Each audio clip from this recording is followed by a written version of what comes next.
जब भी आप प्रॉपर्टी खरीद रहे हो तो आप लाखों रुपए के नुकसान से कैसे बच सकते हैं, इस वीडियो को अंत तक जरूर देखिएगा। अमूमन मार्केट में एक प्रैक्टिस की जाती है कि जब आप प्रॉपर्टी खरीदने जा रहे हैं, डीलर उसकी प्राइस को ज़्यादा इंक्रीज़ करके बताता है, जो कि जो बंदा बेच रहा है उसकी मिली भगत से होता है। बेसिकली करते क्या है कि जी उसकी प्राइस होती है प्रॉपर्टी की, उसको ओवर प्राइस करके बताते हैं, डिमांड ज़्यादा कर देते हैं।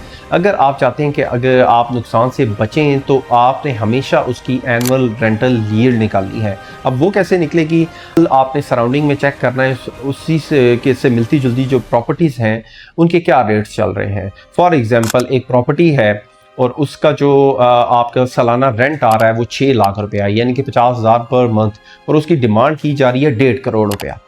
तो बेसिकली आपका जो एनुअल रेंटल निकलेगा वो तकरीबन 4% होगा।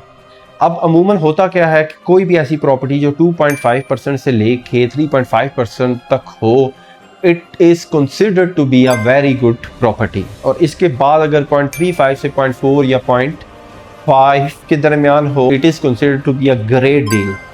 अगर ऐसी कोई भी जो एनुअल रेंटल यील्ड है वो 2.5 से नीचे है तो आप ये समझ जाइएगा कि आपको चूना लगाया जा रहा है, वो प्रॉपर्टी इतनी वर्थ रखती ही नहीं है कि आप उसे उस प्राइस के ऊपर खरीदें।